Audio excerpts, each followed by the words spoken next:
नहीं नहीं कृषि कृषि मतलब एग्रीकल्चर, विज्ञान मतलब एजुकेशन, केंद्र मतलब एक इंस्टीट्यूट होता है, हिंदी में रखा है, ठीक है। तो कृषि विज्ञान केंद्र ये है एक सेंट्रली फंडेड इंस्टीट्यूट है, ठीक है, सेंटर से आता है इसकी फंडिंग। और ये होता है कि ministry of agriculture and farmer welfare के अंदर आते हैं। और इसका क्या होता है कि हर डिस्ट्रिक्ट में 1 KVK होता है, ठीक है, हर डिस्ट्रिक्ट में 1 KVK होता है। लेकिन लद्दाख में क्या है कि हमारे पास 2 ही डिस्ट्रिक्ट है, लेकिन हमारे जो एरिया है बहुत वास्ट है, इसीलिए एक ही डिस्ट्रिक्ट में 2 KVK है, ठीक है। 1 KVK कारगिल में है, 1 KVK ज़ांस्कर में, 1 KVK ले में है, 1 KVK न्यूमा में है, ठीक है, मतलब टोटल हो गया 4 KVK, ठीक है। तो मेन मकसद जो होता है, मेन मैंडेट कृषि विज्ञान केंद्र का क्या मैंडेट होता है, मतलब कि जो भी टेक्नोलॉजीज़ होता है एग्रीकल्चर में, है ना, जो भी टेक्नोलॉजी होता है वो हमने यहाँ पे रिफाइन करना है अपनी रीजन के अकॉर्डिंग, फिर उसको हम फार्मर फील्ड तक ले जाते हैं, ठीक है। तो जो भी यहाँ, लेकिन पहले बहुत सारी टेक्नोलॉजीज लाते हैं, या सीड्स लाना होगा, कुछ भी लाना होगा, वो हम यहाँ पे पहले देखते हैं, 2-3 साल के लिए इवेलुएट करते हैं कौन सा हमारे रीजन के लिए अच्छा होता है, ठीक है। उसके बाद हम फार्मर्स को ट्रेनिंग देते हैं, फिर फार्मर फील्ड्स में भी डेमोस्ट्रेट करते हैं, फार्मर्स को दिखाते हैं फिर कि वो कौन सा प्रैक्टिस कर रहे हैं, हमारा प्रैक्टिस अच्छा है कि उनका अच्छा है, उनको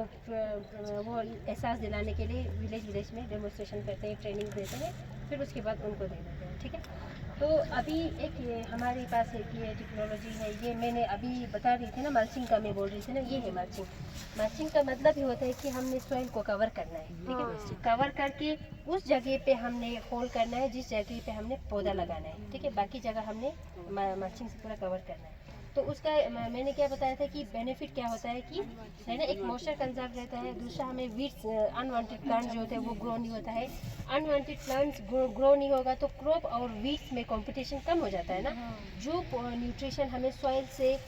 वो वीड्स के लिए जाता है वो पूरा क्रॉप के लिए जाएगा, क्योंकि वीड्स तो उग नहीं पाएंगे अंदर से, है ना, वो सूख जाएगा। तो जितने भी सॉइल में अवेलेबल न्यूट्रिएंट्स होगा वो हमें डायरेक्टली प्लांट्स को जाएंगे, उसकी वजह से प्लांट्स की ग्रोथ भी अच्छी होगी, और टेम्परेचर भी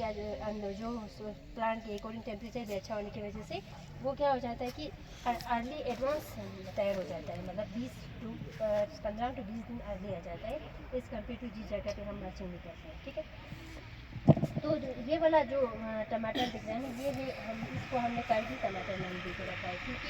ये इसका क्या होता है कि देखिए हमारे एग्रीकल्चर में सीड्स होता है ना, सीड्स में 2 टाइप होता है, एक हाइब्रिड होता है, एक वेराइटी होता है, ठीक है। हाइब्रिड का मतलब क्या होता है कि उस हाइब्रिड को अगर आप बीज रखोगे ना, नेक्स्ट ईयर वो वैसा परफॉर्मेंस नहीं देगा जैसा इस साल दिया था, इसीलिए वैरायटी को हमें प्रेफर, जैसे अगर हमें सीड्स रखना है नेक्स्ट ईयर के लिए तो उसके लिए क्या होना चाहिए, वैरायटी होना चाहिए, ठीक है, क्या होना चाहिए, वैरायटी, ठीक है। वैरायटी और हाइब्रिड्स में वो फ़र्क होता है। तो ये वाला वैरायटी है, ठीक है, ये है करगिल टमाटर, ये पूरा अभी करगिल के हर जगह में जहाँ पे टमाटर लगाते हैं वहाँ फैल गया है ये टमाटर, ठीक है। क्योंकि ये होता है कि इसका जो ये एक वैरायटी है एक, तो दूसरा होता है कि इस टमाटर का जो साइज़ बड़ा होता है, ठीक है,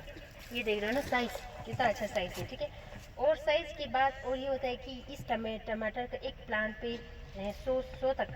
ये टमाटर लग जाता है, ठीक है। और है ये और एक एडवांटेज है, इसका शेल्फ लाइफ होता है, जो ये जल्दी ख़राब नहीं होता है, शेल्फ लाइफ बोलता है ना जिसको, तो ये जल्दी ख़राब नहीं होता है। और पल्प कंटेंट इसका ज़्यादा है, इसमें सीड कंटेंट कम होता है, इसमें तो पल्प कंटेंट ज़्यादा होता है, तो इसीलिए इस वैरायटी को इस करगिल रीजन में इसको पॉपुलराइज़ किया है। तो जब भी मतलब फार्मर्स को अगर आपको ये वाला अच्छा लगा तो आप जैसे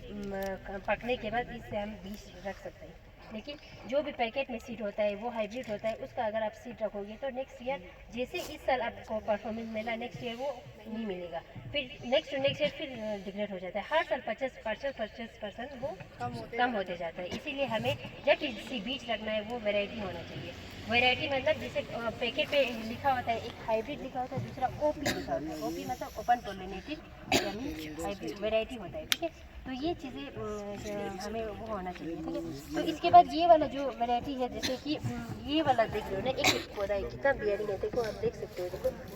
एक ये पूरा ब्रांच देखो, इसमें पूरा कितना बियरिंग है, यहाँ तक ये पूरा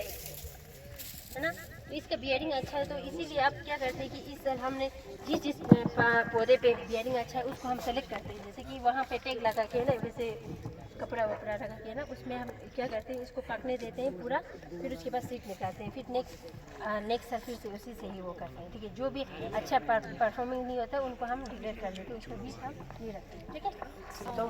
ड्रिप से भी पानी लगता है इसको, और दूसरा मल्चिंग से भी लगता है। तो इसके बाद इससे क्या हो जाता है कि लेबर, एक तो वीडिंग भी नहीं करना पड़ता है हमें, ना इरिगेशन भी नहीं करना पड़ता है, तो लेबर बच गया ना, हमें सिर्फ लगाना है और ड्रिप ऑन करना है, ठीक है। वही मैं बोल रही थी ना, ब्लैक प्लास्टिक से होता है ना, उससे क्या होता है कि ब्लैक प्लास्टिक से सन रेज जो होता है ना वो एब्जॉर्ब करते हैं, उसकी वजह से वो ये वाला जो एरिया है ना, पौधे वाला एरिया, जो सॉइल होता है ना, सॉइल को गर्म रखते हैं, ठीक है। उसकी वजह से ये टोमेटो होता है कि जैसे आप ठंडे जगह पे टोमेटो ओपन कंडीशन में नहीं होता है, ग्रीन हाउस में लगाते हैं, क्यों? क्योंकि ये एक वार्म सीजन में वेजिटेबल होता है, इसीलिए अगर ओपन कंडीशन में लगाना है तो मल्चिंग के थ्रू लगाते हैं। और दूसरा मल्चिंग का ये होता है ना कि वीडिंग नहीं करना पड़ता है हमें, तो होता है तो कुचिंदे वो तो खुद का आता है में जंग खुरा आता तो समझ के मछियाना कि खुद हाला, वीडिंग की ज़रूरत नहीं होता है, ठीक है। सब वो होना चाहिए सर, सीड्स पूरा पका होना चाहिए। उसके बाद उसको हम सीड्स को निकाल के फर्मेंटेशन के लिए रखते हैं 2-3 दिन की, या किसी उसमें गर्म जगह पे रखते हैं, या किसी उसमें ले लो, या डब्बे में ले लो प्लास्टिक के, लेकिन उस पर टीन में नहीं, प्लास्टिक की रबर उसमें लगा के फिर किसी ग्रीन हाउस में रखो या ग्लास हाउस में रखो, जहाँ पे पूरा फर्मेंटेशन हो जाता है ना, उसके बाद फिर धो के सुखा लें। अच्छा 3 दिन। हाँ, फर्मेंटेशन मिलता बोलते हैं।